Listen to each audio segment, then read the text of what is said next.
ड्रामे की next episode में आप लोग देखने जा रहे हैं कि बेहजाद चाहता है कि जितनी जल्दी हो सकता है उसकी बेटी की शादी हो जाए। शहीन अपने बेटे आफ्ताब के लिए रिश्ता मांगने के लिए आती है तो बेहजाद साफ इनकार कर देता है। बेहजाद चाहता है कि पारस की शादी किसी ऐसे इंसान के साथ हो जो उसकी हिफाजत कर सकता हो।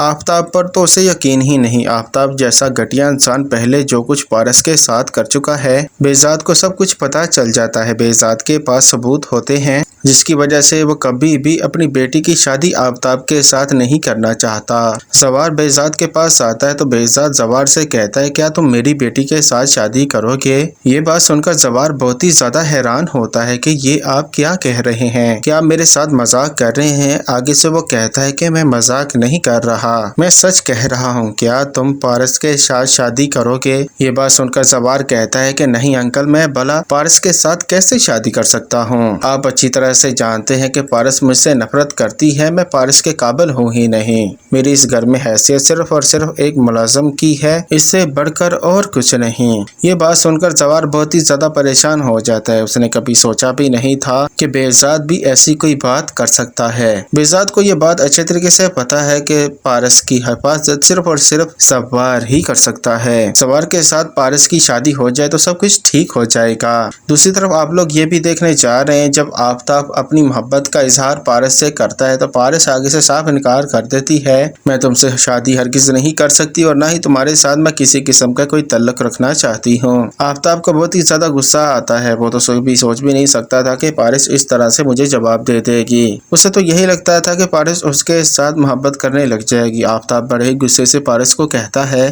कि मैं जानता हूँ कि ये सब कुछ तुम जवार के लिए कर रही हो। क्या तुम जवार के साथ मोहब्बत करने लग गई हो? क्या तुम उसके साथ शादी करना चाहती हो? ये बात सुनकर बड़े ही गुस्से से पारस कहती है कि आफ्ताब, तुम अपने काम से काम रखो, तुम मेरे कजन हो, शायद तुम कभी कभी भूल जाते हो, तुम इस तरह मुझ पर हुक्म नहीं चला सकते। किसी से भी मोहब्बत करो, तुम्हें इन बातों से फर्क नहीं पड़ना चाहिए। आफ्ताब आगे से कहता है कि फर्क क्यों नहीं पड़ता, फर्क पड़ता है, तुम सिर्फ और सिर्फ मेरी हो, तुम मेरी जिद हो, मेरी मोहब्बत हो और मैं नहीं चाहता आज के बाद तुम किसी और के बारे में बात तक भी करो। तुम मुझसे मोहब्बत करती और मैं तुमसे मोहब्बत करता हूँ। पारस कहती है कि मोहब्बत जबरदस्ती नहीं होती, तुम्हारे इसी बिहेवियर की वजह से मैं तुमसे नफरत करती हूँ। मैं तुम्हें पहले भी बता चुकी हूँ और अब भी बता रही हूँ कि मैं कभी भी तुम्हारे साथ शादी नहीं करूंगी और ना ही किसी किस्म का कभी ऐसा वैसा तल्लुक तुम्हारे साथ अपना रखना चाहती हूँ।